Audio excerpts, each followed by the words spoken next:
राज्य भाषा के बारे में जिक्र भाग 17 में किया गया है। भाग 17 में राज्य भाषा के बारे में जिक्र किया गया है। एंड आर्टिकल 93 बोलता है कि लोकसभा के अध्यक्ष का कार्यकाल कितना होगा। आर्टिकल 93 बोलता है कि लोकसभा के अध्यक्ष का कार्यकाल कितना होगा। एंड आर्टिकल 163 बोलता है कि राज्यपाल को सलाह देने के लिए एक मंत्रिपरिषद होगा और उनकी सहायता करने के लिए आर्टिकल 163 बोलता है।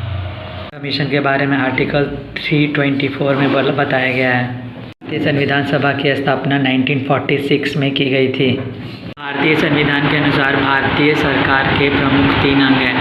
एंड समावर्ती सूची भारतीय संविधान अनुसूची 7 के अंतर्गत आता है समावर्ती सूची।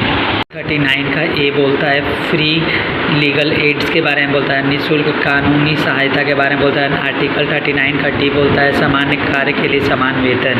161 के अकॉर्डिंग एक राज्यपाल किसी भी सज़ा को कम करने का उसको शक्ति होता है। आर्टिकल 12 में राज्य की परिभाषा के बारे में वर्णन किया गया है। एंड मैं बात करूँ राज्यसभा में अधिकतम सदस्यों की संख्या 250 होती है और इसमें 12 सदस्य राष्ट्रपति द्वारा मनोनीत चुने जाते हैं। भारत की विधायी शाखा संसद होती है और इसके 2 सदन होते हैं, लोकसभा और राज्यसभा। अब मैं बात करूँ अगर न्यायालय की स्थापना 1862 में की गई थी। 1862 में बॉम्बे हाई कोर्ट की स्थापना की गई थी। आर्टिकल 33 का सी बोलता है किसी भी राज्य के राज्य सभा में 500 से अधिक सदस्य नहीं हो सकते हैं। एंड आर्टिकल 20 बोलता है कि किसी भी व्यक्ति को अपने खिलाफ गवाह देने के लिए मजबूर नहीं किया जा सकता। आर्टिकल 20 बोलता है उद्योगों को बढ़ावा देने की बात आर्टिकल 43 में की गई है।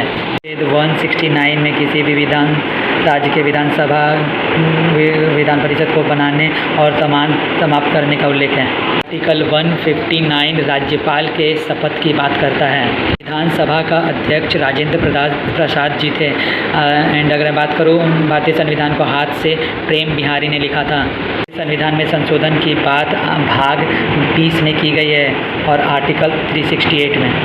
संसद में राष्ट्रपति और 2 सदन शामिल होते हैं।